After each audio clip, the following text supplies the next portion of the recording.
Everyone, कैसे हैं आप सब। आई होप आप लोग बहुत अच्छे होंगे और मैं भी बहुत बढ़िया हूँ। तो स्वागत है आप सभी का मेरे चैनल में। तो मैं फिर से आप सभी के बीच कुछ बातें करने आई हूँ। तो हो सकता है बहुत सारे लोगों को मेरी बातें अच्छी भी लगेगी और बहुत सारे लोगों को मेरी बातें अच्छी नहीं भी लगेगी। तो कोई बात नहीं, वैसे भी हर किसी का पसंद बनना इतना आसान नहीं है और मुझे नहीं लगता है कि कोई भी हर किसी की पसंदीद होगा। हो सकता है हम भी अगला को पसंद ना करते हों जो मुझे नहीं पसंद करता है। तो फिर भी अपना बात तो रखना ही चाहिए, हर किसी का अधिकार है।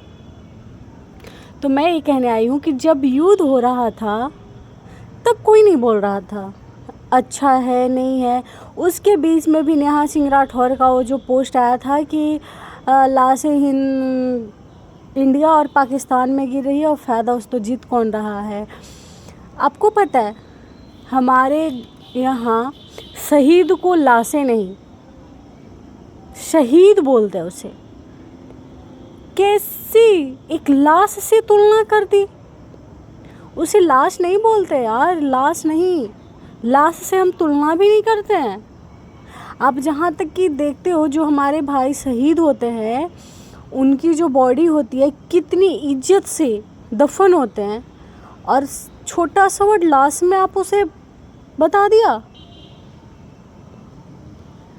उस टाइम तो आपको युद्ध नहीं चाहिए था। जब युद्ध पे समझौता हुआ तो आपने गाना ले आया, कायर चौकीदार। उस टाइम आपने गाना क्यों नहीं लाया? क्योंकि आपके पास गाने के लिए कुछ था ही नहीं। आप क्या गाती? आप तो मोदी के सपोर्ट में गा नहीं सकती हैं, तो कैसे गाती? तो उस टाइम तो आपने बिल्कुल चुप्पी साधी थी और बीच बीच में टॉन्ट कर रही थी कि लाशें। तो सबसे पहले आप अगर लैंग्वेज यूज करती है ना तो पहले आप सोच लीजिए। ठीक है आप मोदी के बारे में बोली, लेकिन आपको ये पता होना चाहिए कि हमारे जो फौजी भाई लोग होते हैं ना उनके प्रति पूरे देश में सबके मन में मान सम्मान होता है, चाहे वो पक्ष हो या विपक्ष हो। लेकिन आपने क्या किया कि लाश से तुलना कर दी शहीद को। थोड़ा उन लोगों की इज्जत रख लेती। और रह गई बात कमियां निकालने की, तो जिस तरह से आप मोदी जी में कमियां निकाल रही हैं, कभी आपने खुद के अंदर झांक के देखा है? घर चलाने तो ढंग से आता नहीं होगा, चल दी देश में देखने की क्या मतलब हद होती है। सारे लोग का पोस्ट ऐसे देख रहे हैं जैसे मतलब चूहा से बेल निकल आया। जब युद्ध हो रहा था तो सारे लोग बिल्कुल शांत पड़े हुए थे। जैसे ही युद्ध पे समझौता हुआ तो लोगों को बोलने का मौका मिल गया, और ऐसे सब लोग मतलब बिल से निकले कि पता ही नहीं चला उस टाइम लोग कहाँ थे, अभी कहाँ से प्रकट हो गए। हद है यार, इसे कहते हैं पॉलिटिक्स।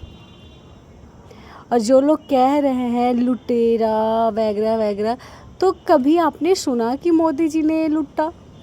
चलो मान लिया सत्ता की भूख मैं मान सकती हूँ, लेकिन ये बोलना बिल्कुल अनुचित है। जैसे नीतीश कुमार जी हमारे हैं, तो जैसे उनको भी सत्ता चाहिए होती है, लेकिन कभी आप लोगों ने ये नहीं सुना होगा कि उन्होंने ये चीज़ लूटा।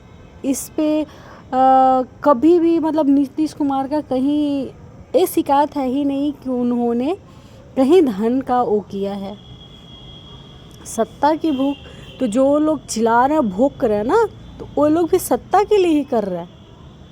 यहाँ जो पॉलिटिक्स में घुस गया वो सत्ता के लिए ही है सब, और सत्ता के साथ साथ धन की भी है लालच, है ना।